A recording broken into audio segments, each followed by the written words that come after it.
बहनों को जय श्री कृष्णा, राधे राधे। तो आज आपको बहुला चौथ की कथा सुनाएंगे। तो बहुला चौथ जो है भाद्रपद माह के कृष्ण पक्ष की चतुर्थी को आती है। तो यह व्रत जो है अपनी संतान की सुख संपत्ति के लिए किया जाता है। तो आज इसकी कथा सुनाएंगे, तो प्लीज़ ध्यान से सुनना और बताना कि आपको कथा कैसी लगी।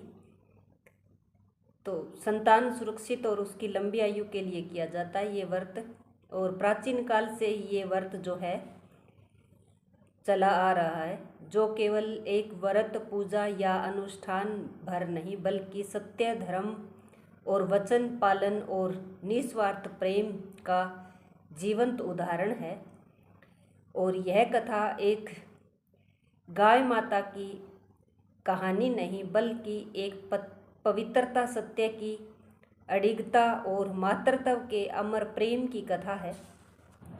यह कथा हमें उस युग में ले जाती है जब जंगल के बीच जीवन और मृत्यु की सीमा मात्र एक सांस की दूरी पर थी, और धर्म और कर्तव्य की रक्षा के लिए एक साधारण सी गाय ने ऐसा साहस दिखाया कि स्वयं भगवान श्री कृष्ण को भी धरती पर आकर उसके वचन की सराहना करनी पड़ी थी। बहुला चौथ की यह कथा सिर्फ एक धार्मिक प्रसंग नहीं बल्कि यह भी बताती है कि जब इंसान या जीव अपने वचन के लिए प्राणों का त्याग करने को तैयार हो जाता है तब वह अमर हो जाता है और उनका नाम युगों युगों तक श्रद्धा से लिया जाता है। तो यह कथा भी हमें गोकुल और ब्रज भूमि की उस सुगंधित, हरित और भावपूर्ण भूमि की तरफ ले जाती है, जहाँ केवल गाय पशु नहीं बल्कि मातृत्व, समर्पण और आस्था की मूर्त है। कहते हैं कि जब गोकुल के समीप एक छोटे से गांव में बहुला नाम की एक गाय थी, जो श्वेत रंग की, अत्यंत कोमल स्वभाव की और बड़ी बड़ी करुणा से भरी आंखों वाली होती थी। उसके चारों पैर मानो चांदी के खंभों के जैसे और गला मोती की माला से सुशोभित, और सींग जो है हल्के भूरे रंग के थे जिन पर हल्दी और कुमकुम का लेप चढ़ा था। गांव का हर बच्चा उसे बहुला माँ कहकर पुकारता था और वह भी उन्हें बहुत ही प्यार और आशीर्वाद देती थी। बहुला का एक छोटा सा बछड़ा भी था जो उसके जीवन का सबसे प्रिय रतन था, और वह हर सुबह सूर्योदय से पहले घर से निकलकर समीप के जंगल में जाती और चर कर आती, घास चरती और शाम के समय वापस लौट कर आती और अपने बछड़े को दूध पिलाती। तो गांव वाले कहते, बहुला केवल दूध देने वाली गाय नहीं बल्कि यह वचन और धर्म की मूर्ति है। ऐसा ही नहीं, एक दिन जब भाद्रपद मास की कृष्ण पक्ष की चतुर्थी तिथि थी, आकाश में हल्की हल्की घटाएं छाई थी। वर्षा की बूंदें जो है पत्तों पर गिरकर मधुर संगीत सुना रही थी। बहुला उस दिन भी अपने बछड़े को लाड प्यार करते हुए बोली, मानो मेरे लाल, मैं जल्दी लौट आऊंगी, और वह जंगल की ओर निकल जाती है। परंतु उस दिन जंगल में भयावह निस्तब्धता भी, पत्ते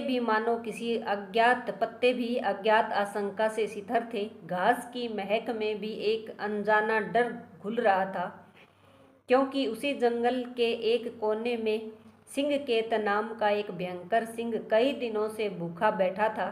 उसकी आंखों में भूख की ज्वाला और शरीर में असाधारण शक्ति थी। जैसे ही उसने बहुला को अकेले आते देखा, उस सफ़ेद गाय को, तो उसने बिजली की तरह छलांग लगा दी और गर्जना करते हुए उसके सामने खड़ा हुआ। बहुला ने पहले तो भय से एकदम पीछे कदम रखा, परंतु तुरंत ही उसने अपने मन को स्थिर किया और शांत स्वर में कहने लगी कि हे वनराज, मैं जानती हूँ कि आप बहुत भूखे हैं और मैं जो है आपका भोजन बन सकती हूँ, परंतु मैं एक माँ हूँ और मेरा छोटा बछड़ा घर पर भूखा है, वो मेरा इंतज़ार कर रहा है। तो कृपा मुझे एक अवसर दे कि मैं उसे दूध पिला आऊँ, फिर मैं स्वयं लौटकर आपके सामने आ जाऊँगी।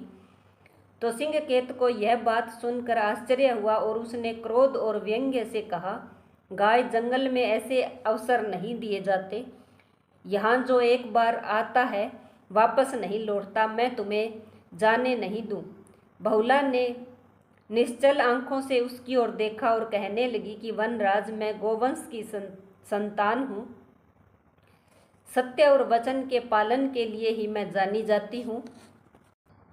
अगर मैं वापिस लौट कर न आई तो मेरा धर्म नष्ट हो जाएगा।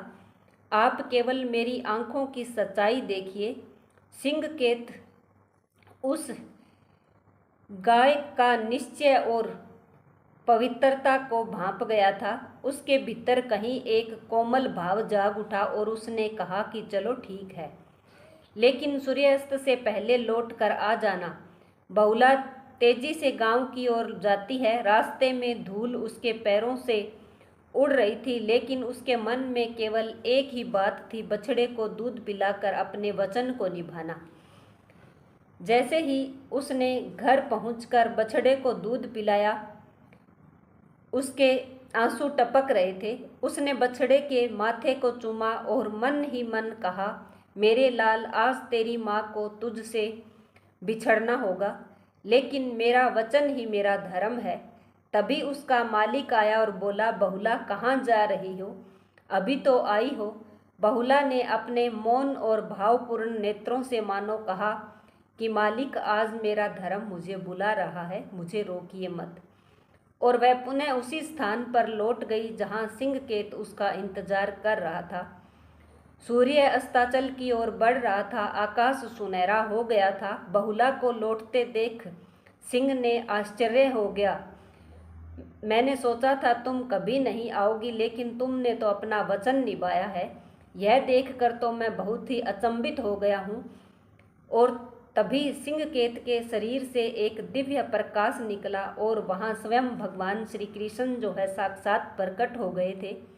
उन्होंने मुस्कुराते हुए बहुला के सिर पर हाथ रखा और कहा कि हे बहुला, आज तुमने केवल अपने धर्म की रक्षा नहीं बल्कि यह भी सिद्ध कर दिया कि वचन के सत्य बड़े बल हैं।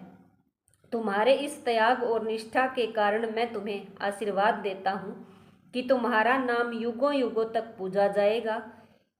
इस दिन जो भी स्त्रियां तुम्हारी कथा सुनेगी और व्रत करेगी, उनकी संतान सुरक्षित और दीर्घायु होगी। तब से इस दिन को बहुला चौथ के रूप में मनाया जाने लगा। इस दिन जो है विशेषकर गौ माता की पूजा होती है और महिलाएं व्रत रखती है और गोधूली वेला में गाय को खिला पिलाकर उसकी आरती भी करती है और फिर बहुला की कथा भी सुनती है। कहते हैं कि इस व्रत से संतान की रक्षा, लंबी आयु और घर में सुख शांति का वास होता है।